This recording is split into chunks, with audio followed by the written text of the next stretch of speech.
नमस्कार, स्वागत है आपका। मेरा नाम है विपिन बेबाक। मेरे साथ मेरे सहयोगी सादाब रिजवी। धन्यवाद। नोएडा में किसानों की गिरफ्तारी का भारतीय किसान यूनियन ने विरोध किया है। भारतीय किसान यूनियन ने कहा है कि किसानों की गिरफ्तारी पूरी तरह से गलत है। नोएडा में किसान अपनी जायज मांगों को लेकर प्रदर्शन कर रहे थे, लेकिन जिस तरीके से किसानों के साथ प्रशासन ने बर्बरता की है, उन्हें गिरफ्तार किया है, वह पूरी तरह से गलत है। किसानों की गिरफ्तारी के विरोध में किसान नेता राकेश टिकैत किसानों को अपना समर्थन देने आज ग्रेटर नोएडा पहुंचे। नोएडा में गिरफ्तार किए गए किसानों को प्रशासन ने ग्रेटर नोएडा के लोकसर जेल में रखा है। यही वजह है कि भारतीय किसान यूनियन के राष्ट्रीय प्रवक्ता राकेश टिकैत 4 दिसंबर को यमुना एक्सप्रेस वे के 0 पॉइंट पर पहुंचेंगे। उसके साथ भारी संख्या में किसान भी मौजूद होंगे। एक न्यूज चैनल से बातचीत के दौरान किसान नेता राकेश टिकैत ने कहा है कि नोएडा में किसानों की गिरफ्तारी पूरी तरह से गलत है, क्योंकि किसान अपनी जायज मांगों को लेकर प्रदर्शन कर रहे थे। राकेश टिकैत ने कहा है कि कल किसानों ने पहली बार अपनी मांगों को लेकर प्रोटेस्ट नहीं किया। इससे पहले भी किसान पिछले कई सालों से अपनी मांगों को लेकर प्राधिकरण के खिलाफ प्रोटेस्ट करते रहे, लेकिन प्राधिकरण ने आज तक उनकी एक भी मांग नहीं मानी है। राकेश टिकैत ने कहा है कि नोएडा में किसानों की गिरफ्तारी को लेकर आज मुजफ्फरनगर की सिसोली में भारतीय किसान यूनियन की पंचायत हुई, जिसमें नोएडा में गिरफ्तार किए गए किसानों को लेकर चर्चा की गई है।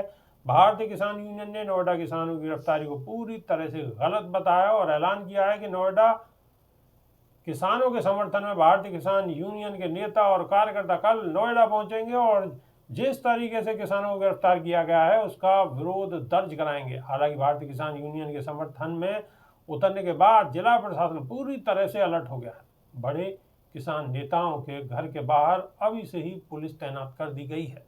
साथ ही हर परिस्थिति से निपटने के लिए प्रशासन ने कमर कस ली है। तो सादाब रिजवी, प्रशासन ने कमर कस ली है। आखिर ये आंदोलन, किसानों का आंदोलन क्या परमानेंट ही हो गया है?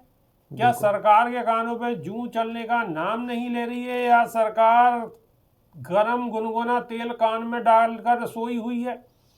देखिए बेबाक जी, ये बात बिल्कुल सही है कि सरकार के कानों पर जूं इसलिए नहीं रेंग रही है क्योंकि सरकार बड़े धनाढ्य और बड़े पूंजीपतियों की तिजोरी भरने में लगी हुई है। और सरकार किसानों की तरफ या फिर जो आज का देश का गरीब है उसकी तरफ, शिक्षा की तरफ इसलिए ज़्यादा ध्यान नहीं दे रही है क्योंकि सरकार को इन लोगों से सिर्फ वोट चाहिए होता है और वोट के बाद इन लोगों की महत्वता खत्म हो जाती है। गरीब की महत्वता खत्म हो जाती है, इस देश के मतदाता की महत्वता खत्म हो जाती है। और दूसरा एक बड़ा कारण ये है कि इन्होंने जो मशीन चलाई है और इलेक्ट्रॉनिक वोटिंग मशीन, उसे वोटिंग मशीन को जो हैक किया है, इलेक्ट्रॉनिक वोटिंग मशीन को हैक करने के बाद इनके जो अपने खुद के हौसले हैं वो दिन ब दिन बुलंद होते जा रहे हैं। सीधा सीधा सवाल उठा रहे हैं ईवीएम पर। बिल्कुल, क्योंकि ईवीएम इन्होंने हैक की है, क्योंकि इन्हें मतलब ही नहीं बचा। अब इन्हें कोई चाहिए ही नहीं, जनता का वोट इनको चाहिए नहीं, क्योंकि वोट तो अब मशीन दे रही है और धड़ाधड़ वोट से, मशीन से वोट इनको मिल रहे हैं और इनकी सरकार सत्ता में आ जा रही है। मतलब आप सीधा सीधा ये कहना चाहते हैं कि इन्हें वोटों की जरूरत नहीं है, इन्हें किसानों की जरूरत नहीं है, इन्हें किसानों की दुख दर्द की कोई जरूरत नहीं है, क्योंकि जरूरत होती है वोटों की, और वोटों की उत्पत्ति इनकी मशीनों द्वारा हो रही है। बिल्कुल बिल्कुल, आपने ठीक समझा। क्योंकि एक कोई भी देश का नेता अपने देश की जनता के हित के लिए कार्य तब करेगा जब जनता को अधिकार होगा वोट डालने का और जनता जब सरकार चुनेगी। अब सरकार जनता चुन नहीं पा रही है क्योंकि सरकारें अब मशीन चुन रही है और ये लोग अच्छे से जान गए हैं कि हमें अब जनता की ज़रूरत नहीं है, अब हमें किसान की चिंता करने की ज़रूरत नहीं है, अब हमें नौजवान की परवाह करने की ज़रूरत नहीं है, अब हमें शिक्षा व्यवस्था दुरुस्त करने की ज़रूरत नहीं है, अब हमें स्वास्थ्य व्यवस्था सही करने की ज़रूरत नहीं है।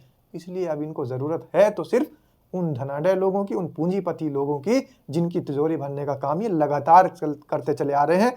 और जब खेती, किसानी, कृषि की बात आती है तो ये सारी ज़मीन अधिग्रहण है, अधिग्रहित करके उस अडानी को, जिसका बड़ा नाम चर्चा में है और किसान पानी पी पी कर कोस रहे हैं, जगह जगह की जो भूमि है किसानों से छीनकर, गलत तरीके से हत्या कर बड़े पूंजीपतियों को दी जा रही है और उनके बड़े बड़े गोदाम और उनके कोल्ड स्टोरेज बनाए जा रहे हैं। किसानों को मिल रही है तो सिर्फ लाठियाँ, किसानों को मिल रही है तो जेल। किसानों 700 को से मिल ज्यादा। रही है तो जेल और लाठियां। शादाब रिजवी, एक जी। जो आप कहावत कहते हैं कि ईवीएम क्या है, वो कहावत सुनाइए हमारे दर्शकों बिल्कुल, मतदाताओं के ऊपर मैं कहता हूं, क्योंकि एक बार आपको याद होगी जब कांग्रेस की सरकार थी तो इन्होंने पीपली लाइव फिल्म एक बनवाई थी अपने डायरेक्टर से, जैसे अभी ये बनवा रहे थे कश्मीर फाइल और दुनिया भर की फिल्में। इस तरीके से इन्होंने पीपली लाइव भी बनवाई थी और उसमें जो डायरेक्टर था उसने एक गाना बनाया था कि सखी सैयां तो खूब कमाते हैं, महंगाई डायन खाए जाते। लेकिन हमने उसकी परिभाषा को थोड़ा सा बदल दिया है क्योंकि सरकार बदल गई है और जो आज के समाज में चल रहा है उसी पे पंक्तियों को बिल्कुल जोड़ दोहराइए दिया है। दोहराइए, पंक्तियों को और दोहराइए। पंक्तियां हमने ये बनाई है कि मतदाता तो वोट डाल के आत है, लेकिन ईवीएम डायन खाए जात है। ईवीएम डायन खाए जाते हैं। दोस्तों, आपको ये शादाब रिजवी के लफ्ज कैसे लगे? अगर इनमें कुछ हकीकत है तो कमेंट के माध्यम से बता सकते हैं। बिल्कुल, और सहयोग करना है लोगों को तो कमेंट के माध्यम से। किसानों का जो किसान 700 से ज़्यादा गिरफ्तार हो चुके हैं और सरकार उन्हें पता नहीं कहाँ ले जा गई है। लुक्सर कोई जेल बता रहे हैं, लुक्सर जेल के अंदर उनको बंद कर दिया गया है। 700 से ज़्यादा किसान अभी गायब हैं। उनके परिवार वालों को अभी पता नहीं लग रहा कि किसान कहाँ गए हैं, कौन सी जेल में इन्होंने बंद कर दिया है।